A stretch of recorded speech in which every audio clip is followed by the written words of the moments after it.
NCERT geography class 6 इन Hindi. Chapter 1 सौरमंडल में पृथ्वी। सूर्यास्त के बाद आकाश को देखना कितना अच्छा लगता है। आसमान में पहले एक या दो चमकती बूंद हुई दिखते हैं, लेकिन बाद में इनकी संख्या बढ़ जाती है। आप उनकी गणना नहीं कर सकते। संपूर्ण आकाश छोटी छोटी चमकदार वस्तुओं से भर जाता है, जिनमें से कुछ चमकीले होते हैं एवं कुछ धुंधले। ऐसे प्रतीत होता है कि मानो आकाशगंगा में हीरे जड़े हों। इनमें से कुछ टिमटिमाते प्रतीत होते हैं, लेकिन अगर आप उनका ध्यान से देखेंगे तो आप पाएंगे कि इनमें से कुछ ही टिमटिमाहट अन्य से अलग है। ये बिंदु किसी टिमटिमाहट से चंद्रमा के समान चमकते हैं। इन चमकीले वस्तुओं के साथ आप लगभग प्रतिदिन चंद्रमा को भी देखते हैं। यह अलग अलग संख्या पर अलग अलग आकार तथा अलग अलग स्थिति में दिखाई देती है। आप पूरे चंद्र को लगभग एक महीने से एक बार देख सकते हैं। यह पूर्ण चंद्रमा वाली रात या पूर्णिमा कहलाती है। 15 दिन के बाद आप इसे नहीं देख सकते। यह अन्य चंद्रमा की रात अमावस्या होती है।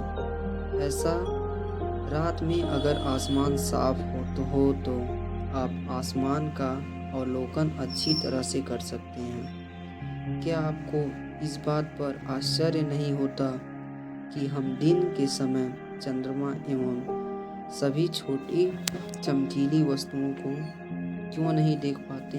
ऐसा इसलिए क्योंकि सूर्य से अत्यधिक तेज प्रकाश के कारण रात के समय चमकीली वाली वस्तुओं को हम दिन में देख नहीं पाते। सूर्य, चंद्रमा वे सभी वस्तुएं जो रात के समय आसमान में चमकती हैं खगोलीय पिंड कहलाती हैं।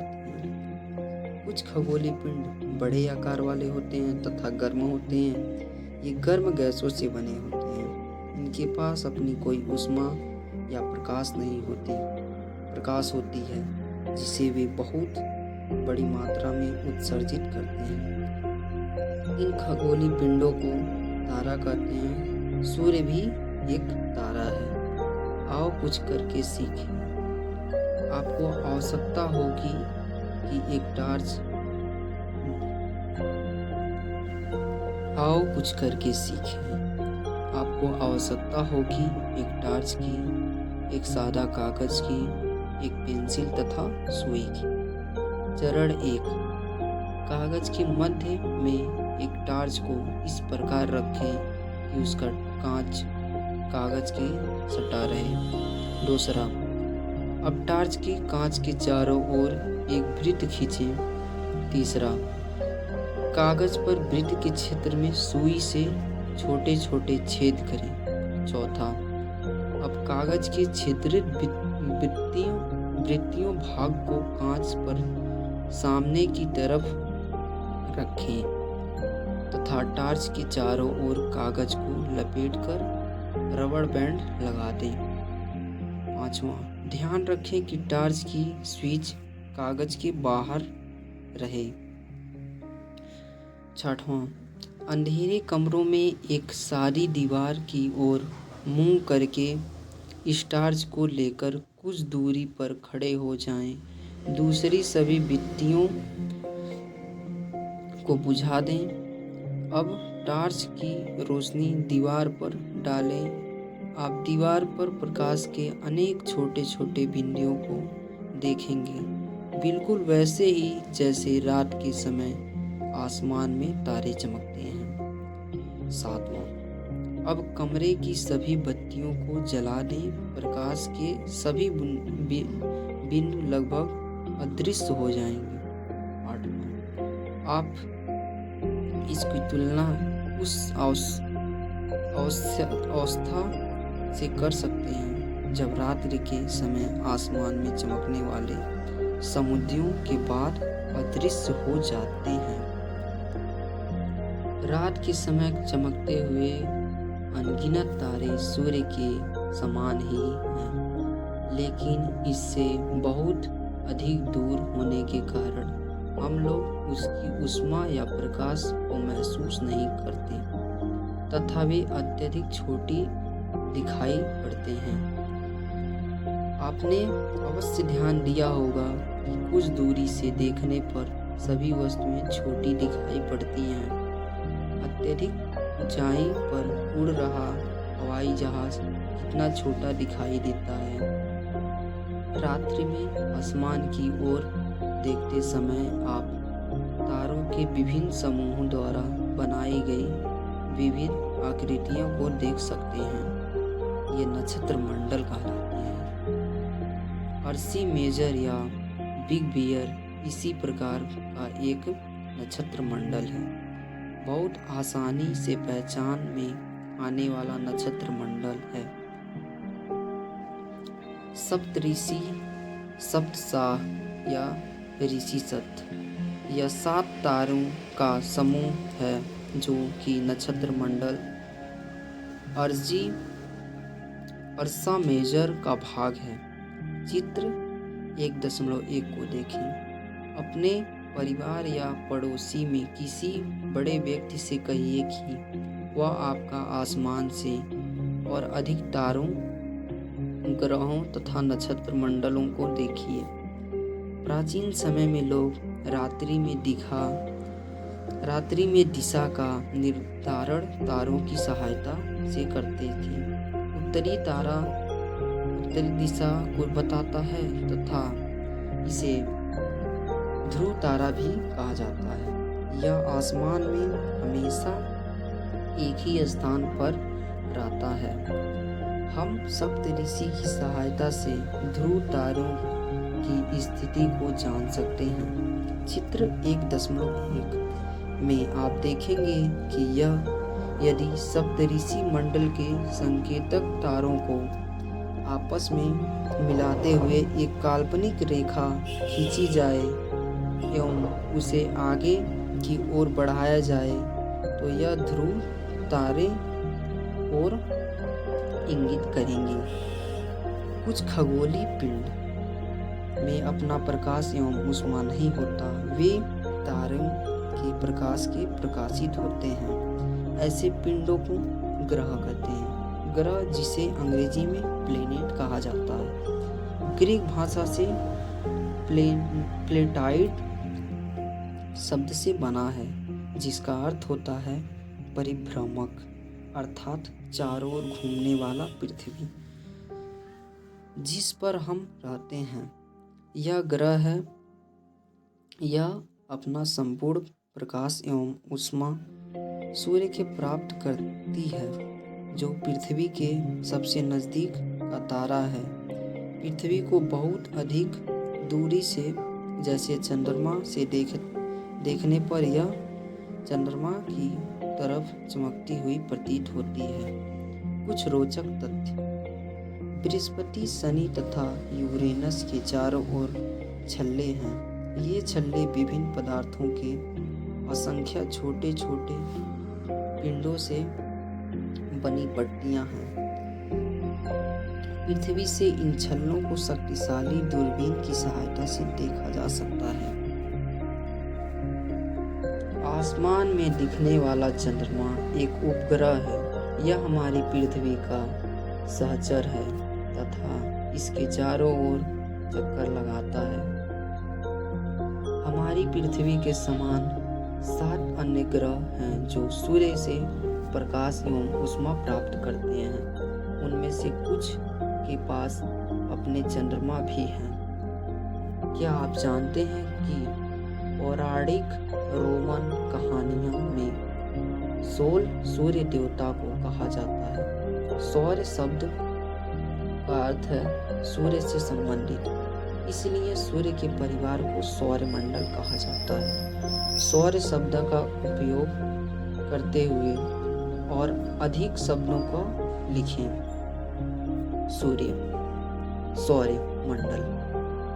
सौर मंडल सूर्य, 8 ग्रह, उपग्रह तथा कुछ अन्य खगोलीय पिंड जैसे क्षुद्र ग्रह एवं उल्का पिंड मिलाकर सौरमंडल का निर्माण होता है। उसे हम सौर परिवार का नाम देते हैं, जिसका मुखिया सूर्य है। सूर्य सौरमंडल के केंद्र में स्थित है। यह बहुत बड़ा है एवं अत्यधिक गर्म गैसों से बना है। इसका खिंचाव बल इसके सौरमंडल को बांधे रहता है। सूर्य सौरमंडल के प्रकाश एवं ऊष्मा का एकमात्र स्रोत है, लेकिन हम इसकी अत्यधिक तेज ऊष्मा को महसूस नहीं करते, क्योंकि सबसे नजदीक का तारा होने के बावजूद यह हमसे बहुत दूर है। सूर्य पृथ्वी से लगभग 15 करोड़ किलोमीटर दूर है। ग्रह। हमारे सौरमंडल में 8 ग्रह हैं।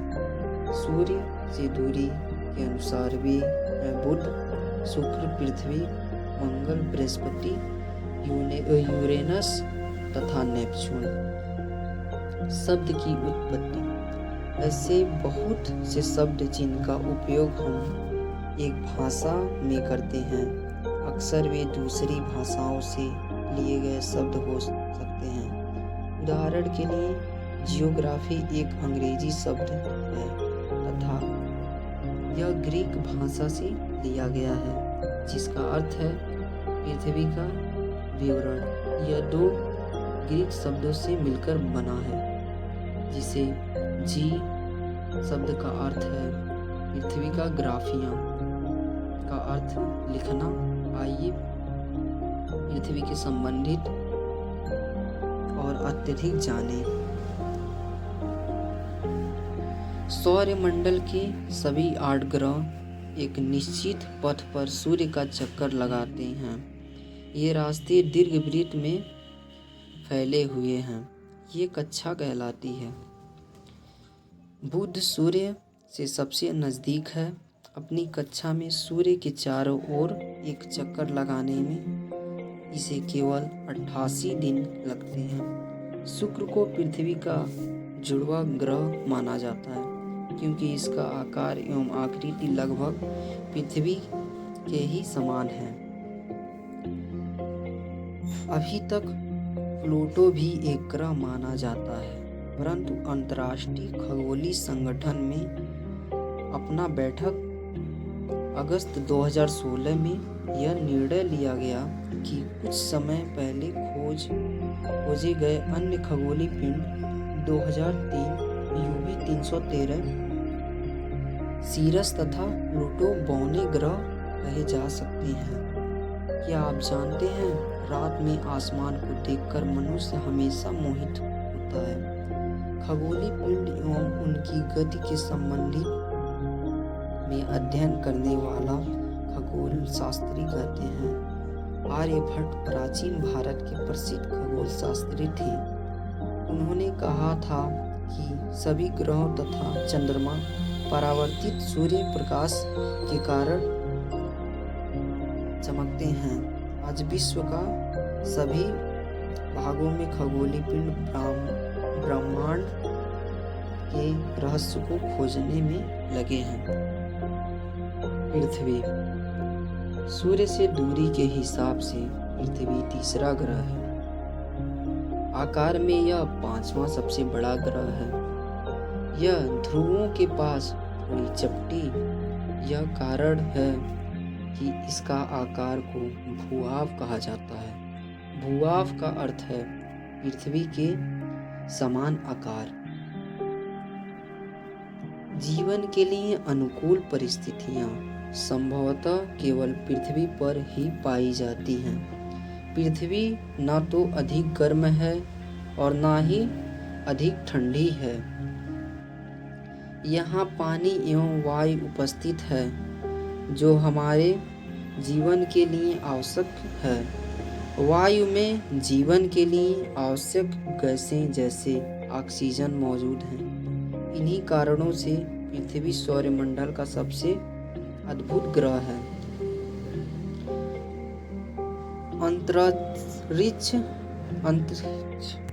अंतरिक्ष से देखने पर पृथ्वी नीले रंग की दिखाई पड़ती है, क्योंकि इसकी 2/3 सतह पानी से ढकी हुई है, लेकिन इसे नीला ग्रह कहा जाता है। क्या आप जानते हैं प्रकाश की गति लगभग 3 लाख किलोमीटर प्रति सेकंड है। इस गति के बावजूद सूर्य के प्रकाश को पृथ्वी तक पहुंचने में लगभग 8 मिनट का समय लगता है। चंद्रमा। हमारी पृथ्वी के पास केवल एक उपग्रह है, चंद्रमा। इसका व्यास पृथ्वी के व्यास का केवल 1/4 है। यह इतना बड़ा इसलिए प्रतीत होता है क्योंकि यह हमारे ग्रह से अन्य खगोलीय पिंडों की अपेक्षा नज़दीक है। यह हमसे लगभग 3,84,400 किलोमीटर दूर है। अब आप पृथ्वी से सूर्य एवं चंद्रमा की दूरियों का तुलना कर सकते हैं। रोचक तथ्य। नील आर्मस्ट्रांग पहले व्यक्ति थे जिन्होंने 21 जुलाई 1969 को सबसे पहले चंद्रमा की सतह पर कदम रखा। मालूम करो कि क्या कोई भारतीय चंद्रमा पर गया है। उपग्रह एक खगोलीय पिंड है जो ग्रहों के चारों ओर उसी प्रकार चक्कर लगाता है जिस प्रकार ग्रह सूर्य के चारों ओर चक्कर लगाता है। मानव निर्मित उपग्रह एक कृत्रिम पिंड है।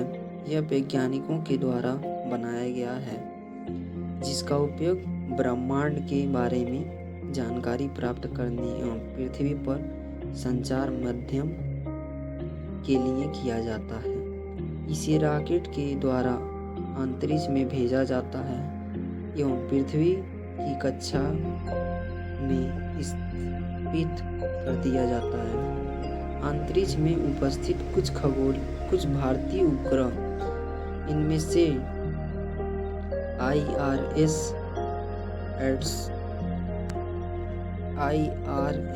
एडुसैट इत्यादि हैं। चंद्रमा पृथ्वी का एक चक्कर लगभग 27 दिन में पूरा करता है।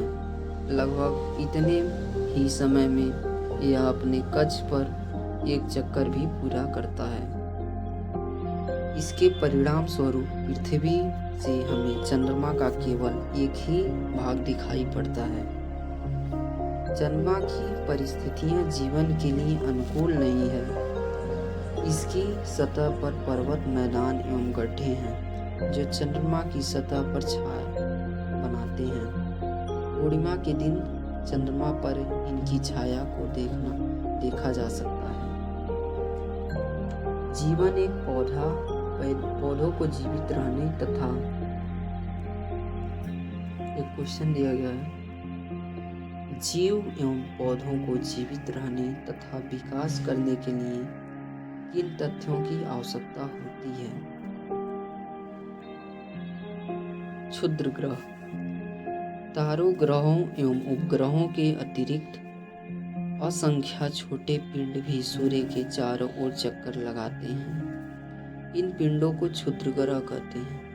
ये मंगल एवं बृहस्पति की कक्षाओं के बीच पाए जाते हैं। चित्र 1.2 को देखिए। वैज्ञानिकों के अनुसार क्षुद्र ग्रहों के ही भाग होते हैं जो कि बहुत वर्ष पहले विस्फोट के बाद ग्रहों से टूटकर अलग हो गए। उल्का पिंड। सूर्य के चारों ओर चक्कर लगाने वाले पत्थरों के छोटे छोटे टुकड़ों को उल्का पिंड कहते हैं। कभी कभी ये उल्का पिंड पृथ्वी के इतने नजदीक आ जाते हैं कि इनकी प्रवृत्ति पृथ्वी पर निगरानी की होती है। इन प्रक्रिया के दौरान वायु के साथ घर्षण होने के कारण ये गर्म होकर जल जाते हैं। फलस्वरूप चमकदार प्रकाश उत्पन्न होती है। कभी कभी कोई उल्का पूरी तरह जले बिना पृथ्वी पर गिरती है जिसे धरातल पर गड्ढे बन जाते हैं। क्या आपने तारों वाले खुले आकाश में एक ओर से दूसरे ओर तक फैली चौड़ी सफेद पट्टी की तरह एक चमकदार रास्ते को देखा है? यह लाखों तारों का समूह है। यह पट्टी आकाशगंगा मिल्की वे गैलेक्सी कहलाती है। हमारा सौरमंडल इस आकाशगंगा का एक भाग है। प्राचीन भारत में इसकी कल्पना आकाश में प्रकाश की एक बहती नदी से की गई थी। इस प्रकार इसका आकाशगंगा पड़ा था। आकाशगंगा करोड़ों तारों, बादलों तथा गैसों की एक प्रणाली है। इस प्रकार की लाखों आकाशगंगाएं मिलाकर ब्रह्मांड का निर्माण करती है। ब्रह्मांड की विशालता की कल्पना करना अत्यधिक कठिन है। वैज्ञानिक अभी भी इसके बारे में अधिक से अधिक जानकारी एकत्रित करने में जुटे हैं। इसके आकार से संबंध में हमारे कोई जानकारी नहीं, लेकिन फिर भी हम जानते हैं कि हम सभी इसी ब्रह्मांड का एक हिस्सा हैं।